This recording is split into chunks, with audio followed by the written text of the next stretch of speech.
Hi, everyone. I'm Vladimir Dutin. We are watching all the news happening in the United States and around the world. These are the top stories we're following for you this morning. The White House turns its focus to what it is calling common sense, why a former presidential candidate has raised the alarm about the direction of the country. Plus, U.S. and Ukrainian officials have agreed to a rare earth minerals deal, why the White House has been keen to reach an agreement, and the impact it could have on the trajectory of the war.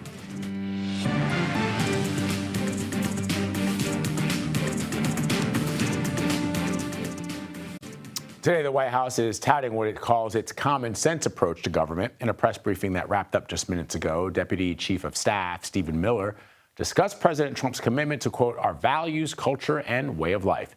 Specifically, he emphasized the president's efforts to end DEI initiatives. So let's go straight to CBS News White House reporter Olivia Rinaldi, who's covering all the developments for us from Washington, D.C. Olivia, so just for our audience who may not be aware that this briefing just happened, what stood out to you? What are some of the main topics they spoke about? Well, this was a very wide-ranging briefing this morning from the White House. We had Caroline Leavitt, the press secretary, and Deputy Chief of Staff Stephen Miller talking about everything from immigration to tariffs to dolls coming into the United States and being produced here. That's in reference to what Donald Trump said yesterday, where he said Americans might just have to hang tight and pay higher prices, specifically on toys and things of that matter, because of the tariffs. Specifically on that, Stephen Miller was asked about this U.S. Chamber of Commerce letter that was sent today that said tariff relief is going to be necessary for small businesses in order to stave off, a recession and these high prices to make sure that small businesses are doing okay. He said, there is going to be relief for small businesses, but it's probably going to come in the form of some tax relief. Take a listen to what he said here specifically about that. The president has made clear that there will be 100% expensing for investment in the United States. Companies that invest in the United States will be able to deduct 100% of that cost from their tax liability. So that's the intent of this administration, to stave off any of those tariffs and higher prices with tax relief. But that tax relief has to come in the form of moves from Congress and legislation from there. So all in all, Vlad, it could be a while before Americans feel any type of relief if these tariffs are to stay on, while Congress is still working through that huge package of legislation that they're trying to get passed by July 4th.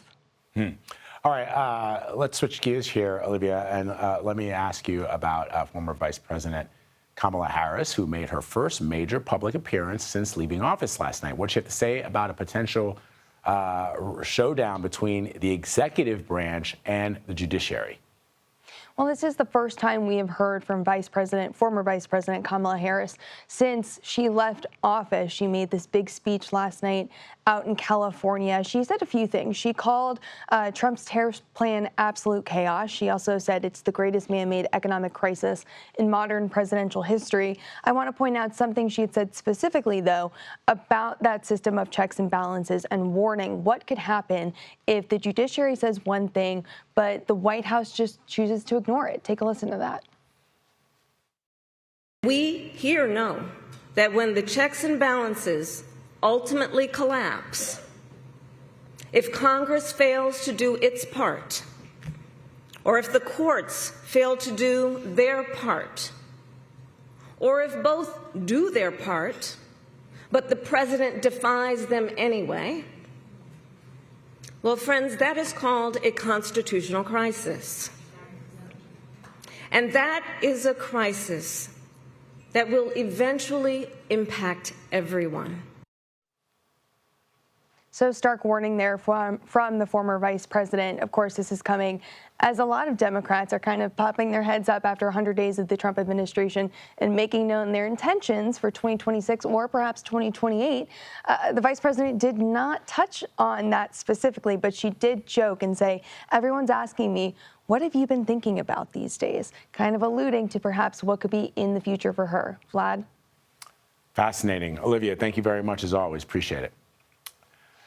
All right, switching gears here, the Justice Department now says it will appeal the release of Mohsen Madawi. You watched it live right here on CBS News 24/7 yesterday. A federal judge ordered Madawi freed from federal immigration custody in Vermont.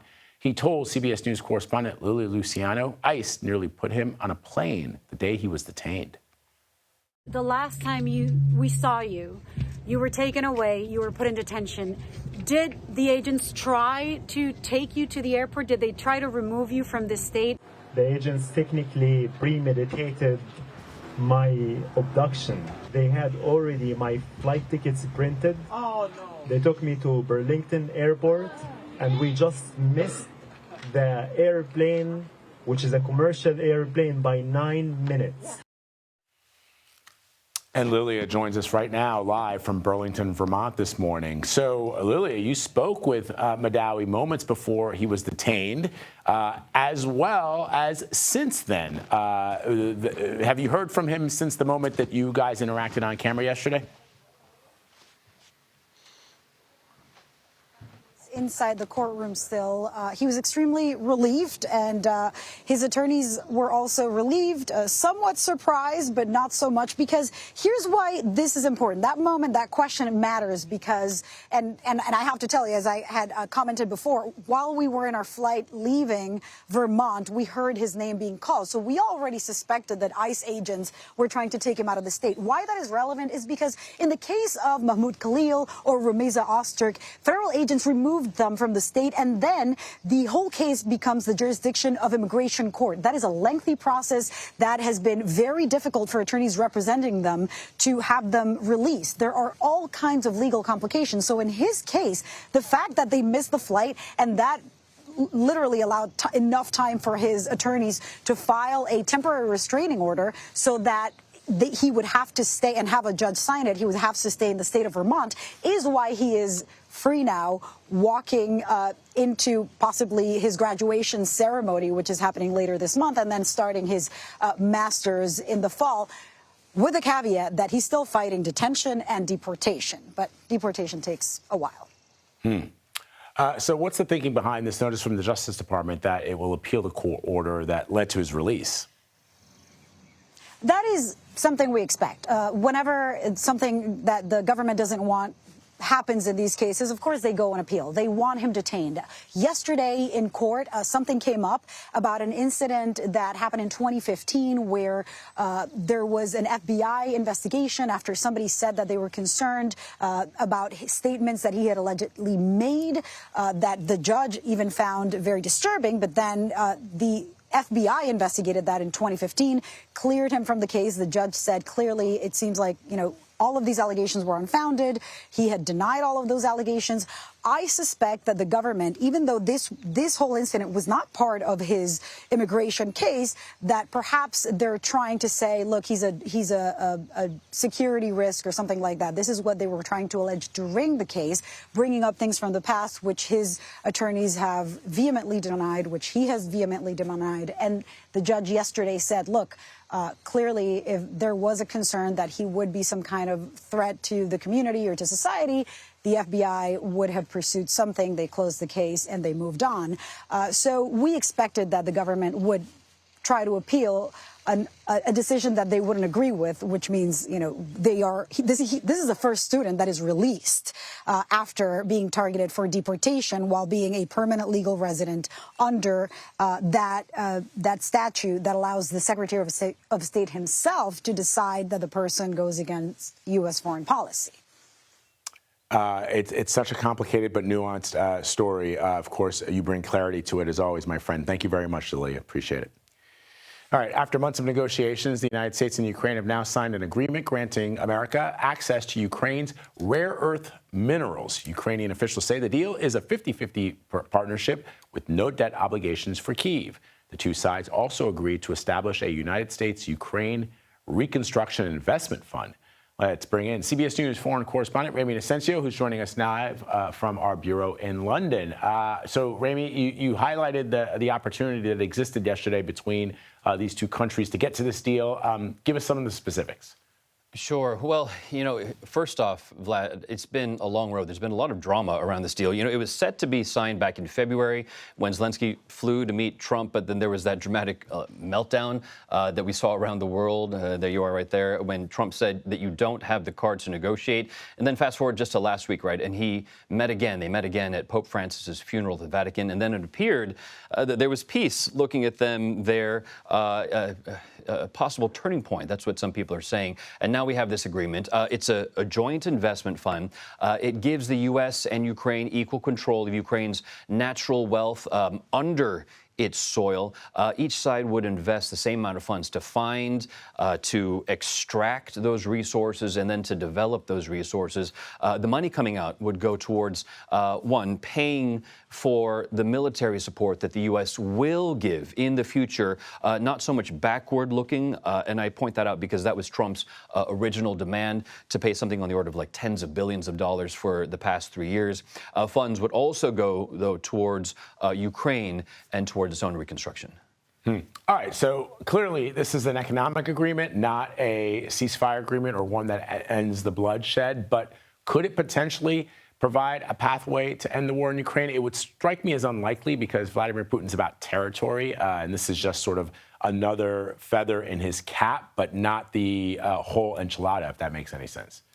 Yeah, sure. Well, from Ukraine's position, the hope, at least, is that this agreement, which, as you say, is economic, will mean that the U.S., if it invests, will be more inclined to protect then what becomes its own interest, right? That it will now then invest in. Basically, Washington will keep its money safe, will want to keep its money safe. That's a belief, and that it'll keep defending against Russia's invasion, like we saw under the Biden administration. Now, up on your screen, in focus are those critical raw materials and those rare earths. You can see them across Ukraine. And by the way, the size, the mass of Ukraine here is about the size of Texas. Ukraine itself says that it holds about 5% of the world's total critical minerals, which is a lot. We're talking about titanium, we're talking about graphite, we're talking about lithium, aerospace, defense applications here for security and for war.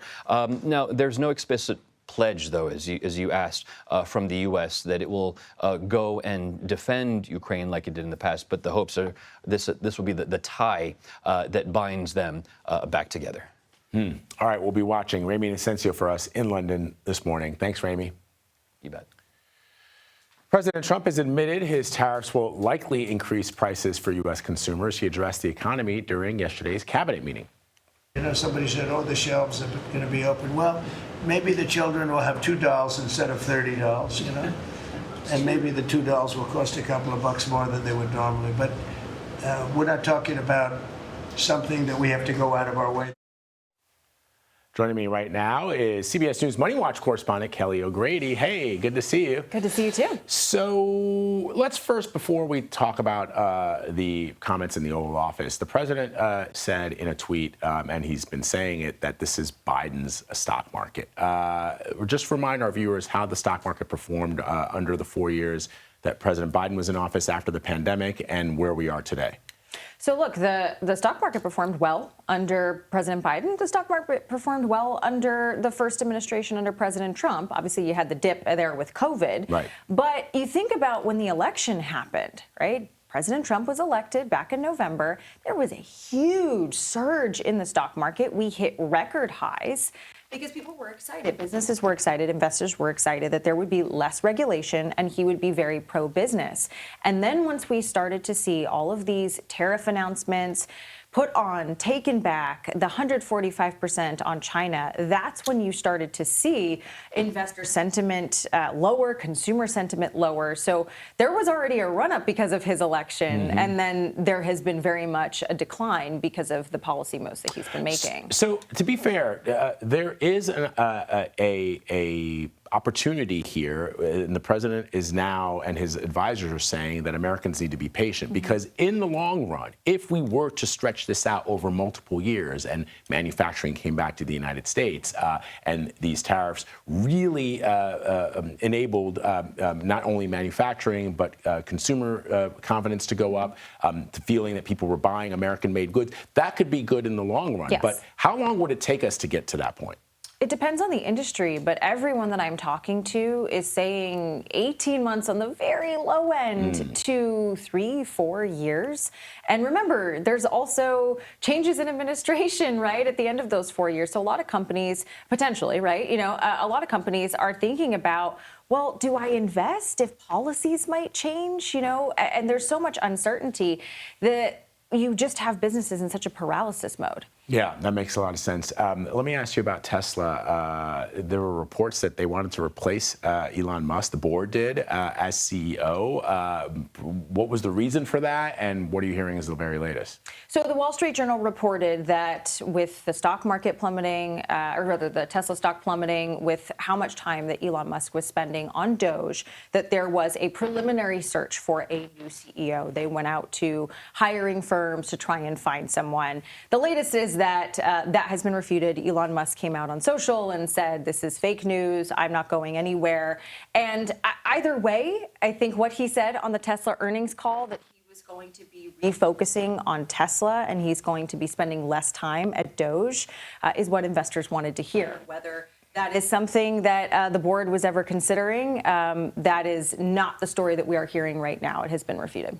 So fascinating to me because on one hand, he's saying that he is going to pull away from Doge. On the other, the damage that's been created by firing these federal workers, by shuttering federal agencies that were doing good in some cases all around the world, there doesn't seem to be a plan for that. It just says, the plan seems to be, I'm going back to Tesla. Thanks, everybody. It's been nice, So we'll see how it all plays out. I'm curious to know who's going to be running Doge after Elon decides to head back and handle his day job. Kelly, always good to have you. Thank you. All right. The ongoing battle between the Department of Justice and big law is expected to ramp up. We'll explain how. Stick around.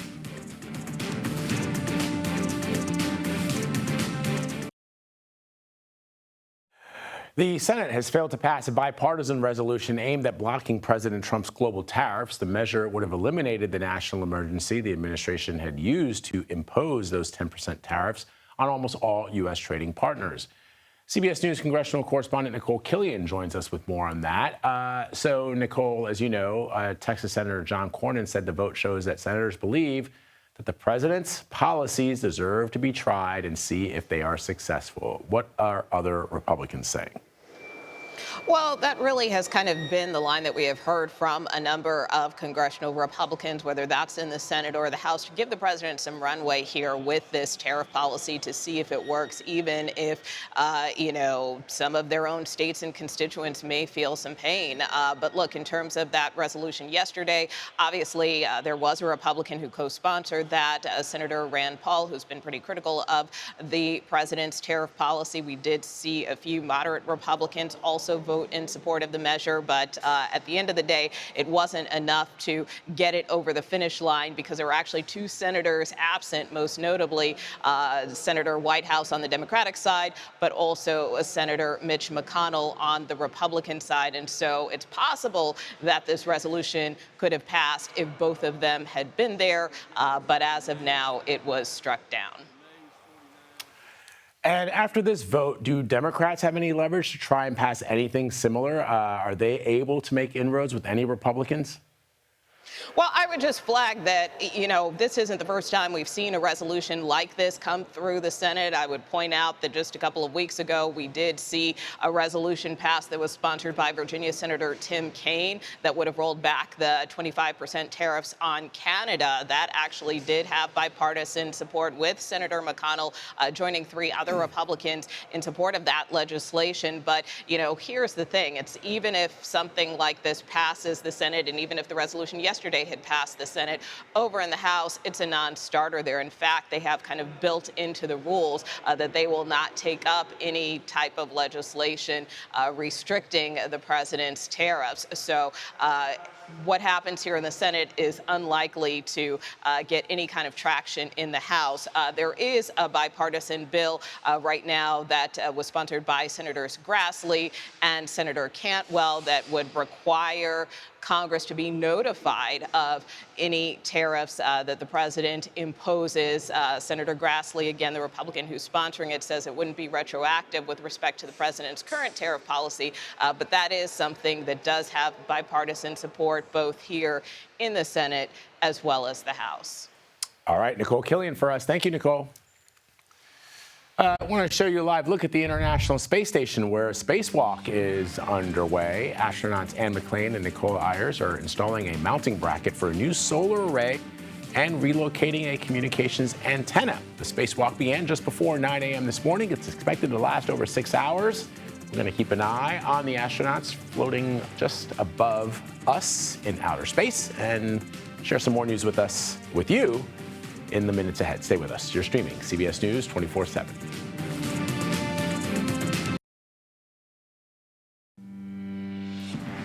Welcome back to CBS News 24/7. Here's a look at some of the top stories we're following.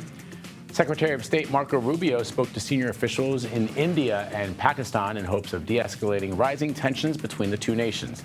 Pakistan claims it has credible intelligence. India plans to take military action against the country. India accuses Pakistan of involvement in a terror attack last week in Kashmir that left at least 26 people dead. Pakistan has denied those claims. Israeli Prime Minister Benjamin Netanyahu says authorities have arrested 18 arson suspects accused of igniting fires around parts of Jerusalem. A national emergency was declared in the country as fire crews battled wildfires for a second day. Police shut down part of the main highway that stretches from Jerusalem to Tel Aviv. A Maine lawmaker is asking the Supreme Court for emergency relief. She was censured by the state's House of Representatives for a Facebook post criticizing Maine for allowing transgender athletes to participate in women's high school sports. Republican Laurel Libby has asked the High Court to issue an injunction that would require the chamber's clerk to count her votes. She argues the censure blocks her ability to serve her constituents. Okay, thousands of May Day protesters took to the streets of Nepal's capital city earlier. 2025 marks the 136th year for the International Workers' Day, or Labor Day holiday. It's meant to highlight the struggles of workers and labor movements nationwide. In Nepal, May Day is actually a national holiday. Protests are taking place in other countries already and are expected across the U.S. today as well. Meanwhile, attorneys across the nation are planning to protest the Trump administration today. They're retaking their oaths and rallying against the recent threats and public attacks against judges and law firms. I want to bring in Department of Justice reporter Jake Rosen. So, Jake, what can you tell us about that? There's a number of people who are either retired judges, some active judges, and lawyers, part of big firms who have been targeted by the Trump administration who are rallying today. Part of May Day is also a rule of law and enforcing it. Obviously, with what we've seen between the Trump administration and big law firms is deliberate targeting by the administration of either law firms for the clients they've had or some attorneys who have worked for them or currently work for them, including Vice President Doug Emhoff, former second gentleman, Doug Emhoff, who works at one of these firms. It's been a deliberate effort, and we've really seen some of these law firms capitulate and settle with the Trump administration. There's been 4 of them so far, and there have been a number of law firms who have had their case in front of federal judges here in D.C. in the last couple of weeks in their lawsuit against the Department of Justice. In the last 10 days, 3 firms have asked for permanent blocks on the executive order targeting them, which in part takes away security clearances of attorneys who works there, blocks them from working with the government, and punishes them effectively making it very hard for them to hire clients who work with the federal government. So Jake, I mean, this is sort of a continuation of that lawfare that we've seen over the course of this second Trump term, as the president continues to go after lawyers simply for doing their jobs in some cases, and in many cases, some of those law firms have capitulated. And they have, and these settlements are for pro bono work, which means that they agree to work with the Trump administration to, at least in President Trump's words, work in terms of not discriminating against the clients they choose, which is part of President Trump's allegations against them, that they only choose liberal clients. In addition to that, working on future projects. Some of that is working and representing police departments. Some of that is doing work, as Trump said a couple of weeks ago, about potentially even helping out with international business law as these trade deals come down in the wake of President Trump's tariff efforts. How much of that money is actually pro bono and how much of it is just these law firms agreeing to kind of get President Trump's attention away from them is yet to be determined. But it's certainly a big step and an unprecedented step that the Trump administration has taken. And we've seen some protests around the country already today calling that out. And Jake, before I let you go, on this Madawi case, the Justice Department is saying that they're going to appeal the judge's decision to release him. What are you hearing about that? Well, the entire argument, Vlad, in a number of these cases, including one later today in Alexandria, Virginia, of a case of a Georgetown student who has been detained for over a month and a half now, is that these federal judges have no authority to free these people from detention because they're part of immigration court proceedings, and the Trump administration wants to deport them. They've said in multiple different memos from Secretary Rubio that, at least in the case of these students, that they're a threat to remain in the country because of their alleged spread of anti-Semitism and speaking out against the war in Gaza. At least in Madawi's case, this was the first federal judge to order the release of one of these college students, and it's certainly a benchmark case going forward, as there are students all across the country, including Mahmoud Khalil, Rumeysa Ozturk, and Badar Khan-Suri, who's a Georgetown researcher who's having his case heard today. They have to fight their cases in immigration court at the same time to fight their deportations, but they're also having attorneys fight for them to get freed from detention as these immigration proceedings play out. All right, Jake Rosen for us in Washington. Jake, thank you very much. Federal prosecutors in the case against Luigi Mangione now say a paralegal at the Manhattan District Attorney's Office did in fact listen to an entire conversation between Mangione and his lawyer. Earlier this week, prosecutors said the call was recorded accidentally, but that no one at the Justice Department had actually listened to it. Yesterday's filing states in part, quote, the paralegal listened to the entire call, then informed prosecutors about the identities of the people whom the defendant spoke. Mangione is accused of killing United Healthcare CEO Brian Thompson. He's pleaded not guilty to both state and federal charges. In Tennessee, the state trial is underway for the three of the former Memphis police officers charged in the fatal beating of Tyree Nichols.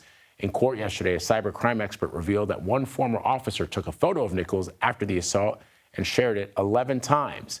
The three defendants face several charges, including second-degree murder and aggravated assault. They have pleaded not guilty. They were found guilty of federal obstruction of justice charges last year. A pretrial hearing will start in a matter of hours in the federal sex crimes case against rapper and hip-hop mogul Sean Diddy Combs.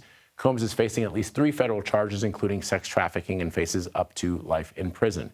I want to bring in CBS News legal reporter Katrina Kaufman to talk about this. So what can we expect in this pretrial hearing today, Katrina? Hi, Vlad. The judge set today's hearing to resolve any disputes over questionnaires that jurors have been filling out.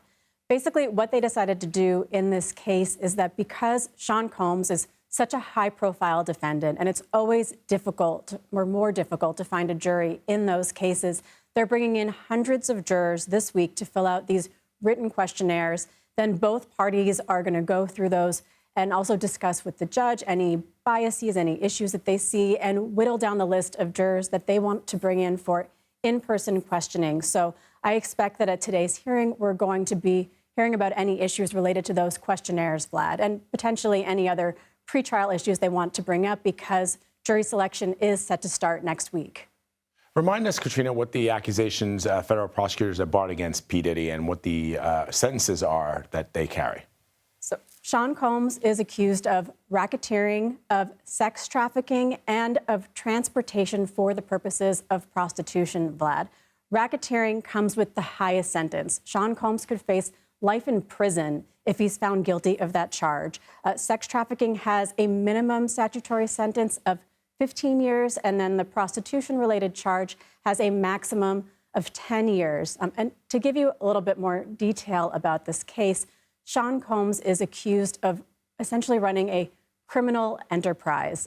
They say that he forced his employees to both work long hours and participate in a sex trafficking scheme that took place over 2 decades, that he coerced women into sex, that he held these sex parties known as freak-offs and brought in prostitutes to participate in those parties.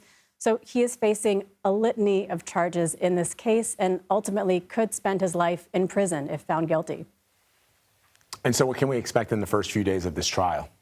The beginning of the trial will be all about jury selection, Vlad. So they will be bringing in the remaining jurors in person for voir dire, for in-person questioning. That is expected to take a number of days. It's supposed to start on May 5th, and then opening arguments will ultimately be on May 12th. All right, Katrina Kaufman for us. Thank you, Katrina. Thank you, Vlad. Heavy rains in Oklahoma turned deadly. At least one person was killed after their vehicle was swept off the road by floodwaters just south of Oklahoma City. This video shows the moments when a deputy tried to rescue the person, but then got stuck himself. The state has been hit with strong storms this week, and more are expected later today. Let's bring in CBS News Philadelphia meteorologist Grant Gilmore with the first look at the national forecast. Hey, Grant. Hey, Vlad, look, a lot of rain came down in a very short period of time. Let me show you this here. Let's pull up the radar, or at least rainfall totals from the system, where in some places it was quite substantial. Rainfall totals more than a half foot, 7 inches of rain in Pauls Valley, Oklahoma, Pembroke, Texas, just south of Oklahoma there, 6.76 inches of rain. Acadia, right around 6.51 in Marshall, Oklahoma, there about 5.5 inches. So a lot of rain out there with this. And like you said, there is more rain on the way. Let's pull up the map and show you the areas of concern today. Once again, keeping an eye on the south, where we've got this slight risk for excessive rainfall. But it's not just across the parts of southern Oklahoma into northern Texas, but up into the Ohio Valley as well. Everywhere in between, you still have a chance for the heavy rainfall. But we are looking at the threat for that slight risk of moderate to heavy rainfall that will likely result in some flash flooding. And not just the flooding threat, but also the threat for more severe weather, damaging winds, large hail. Not as great of a threat of tornadoes today, but of course, anytime you have a severe thunderstorm, you have to watch out for the potential of a spin-up tornado. And that slight risk for severe storms extends all the way south into Oklahoma, where we have that threat for heavy rainfall, and of course into parts of northern Texas as well. Let's drop the map here. Let's talk more about the forecast as we make our way into the next couple of days. Having a little bit of an issue with things here. I think we can get it going. There we go. Forecast. Let's put it all into motion here. There's that slight risk for severe storms from the Ohio Valley back into the central and southern plains.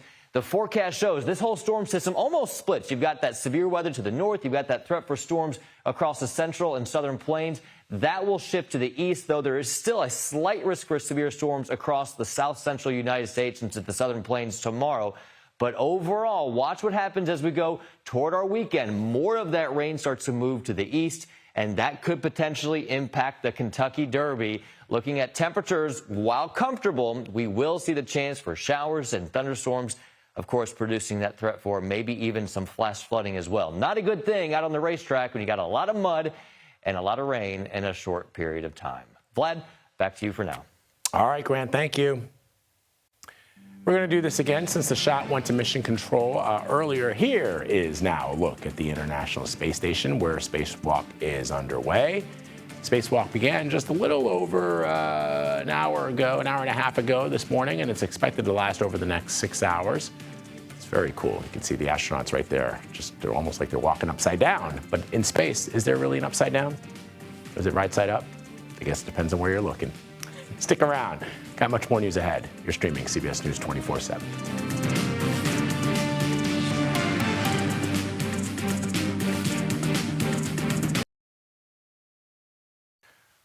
11 high school students in Syracuse, New York are facing criminal charges for an alleged hazing incident involving their lacrosse team. Those charges include kidnapping one of the victims. CBS News correspondent Tom Hansen has more. And this is hazing on steroids, okay? The hazing incident involving members of the West Hill High School lacrosse team allegedly unfolded 1 week ago. According to the Onondaga County DA, at least 11 students decided to play a prank on some of their younger teammates and allegedly successfully kidnapped one of them after others escaped. They were armed with what appeared to be at least one handgun and at least one knife. The individual had a pillowcase placed over his head. He was tied up and placed in the trunk of a car. The DA said the purported victim was eventually returned home. Law enforcement had ordered the alleged perpetrators to turn themselves in by the end of the day today, and they all did so yesterday. In a statement, the school superintendent said he'd decided to cancel the remainder of the varsity lacrosse team's season, adding that even though the majority of the team was not involved in the incident, the district needed to address the culture of the program. It's traumatic. Keenan Lewis is a West Hill High School parent whose son plays varsity basketball. Do you think that it was the right move for the school to cancel the rest of the season? Absolutely. Absolutely. It's a necessity to send a strong message across all sports in Central New York, Syracuse, New York, that anything like this will not be tolerated.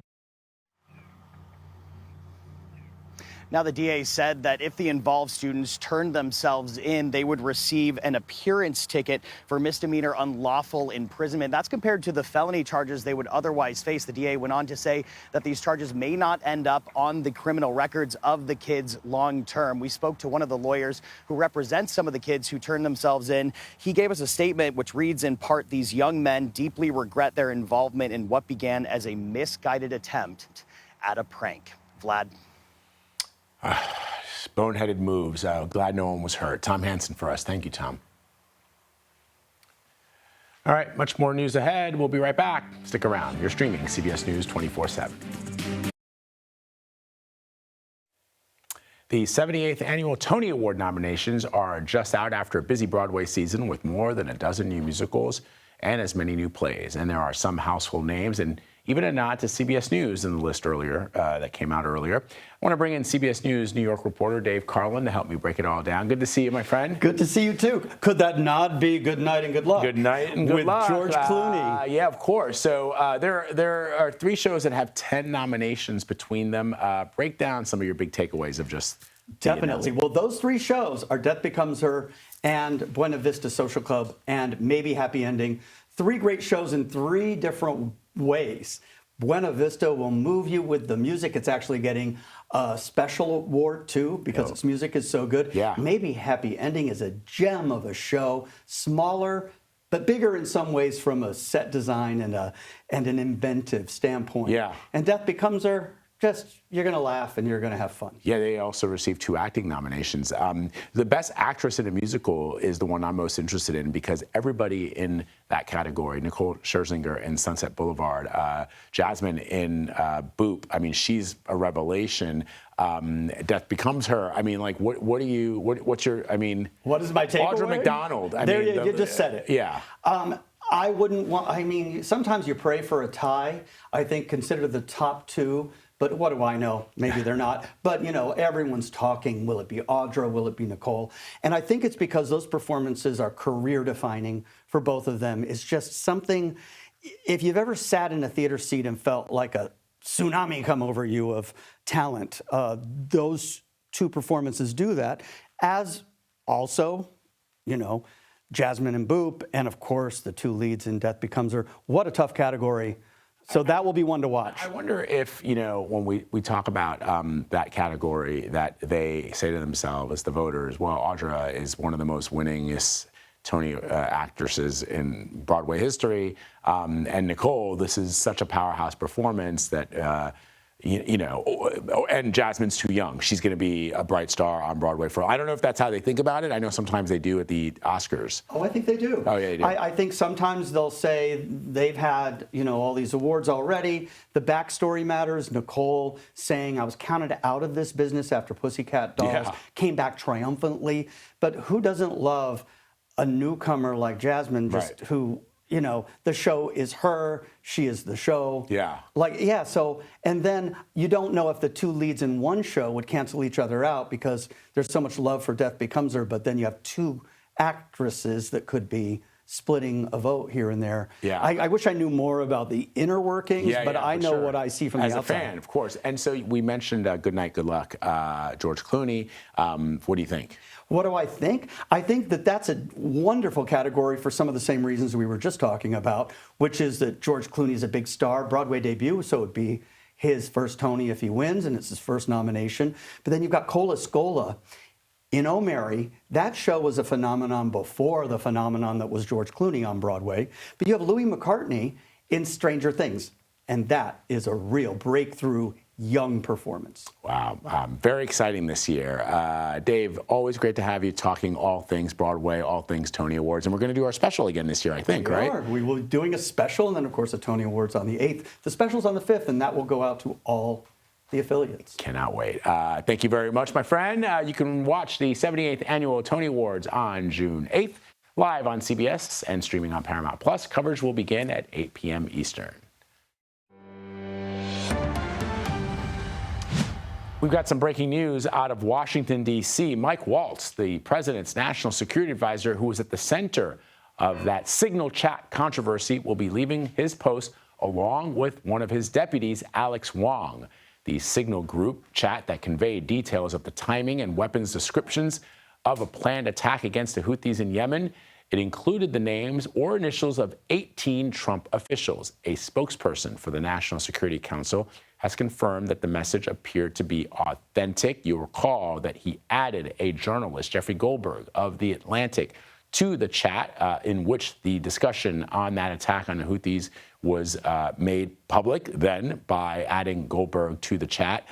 We are awaiting a CBS News special report. We're going to bring that to you as soon as it starts. But this is a big deal. Of course, we can't be sure if this is related to that Signal chat because it's been a couple of weeks since that happened. And in subsequent weeks, Pete Hegseth has also been accused, the defense secretary, of communicating secret or top secret information with people who are not authorized to receive that information. He has denied those allegations. But in this particular case, as we pointed out, it was confirmed that the messages that were revealed to Jeffrey Goldberg on that Signal chat were authentic. And Mike Waltz, unbeknownst to himself, apparently is the one who added Jeffrey Goldberg to that chat, thereby informing the world and potentially the Houthis of the incoming strike. And that was certainly important because, for example, what if Jeffrey Goldberg were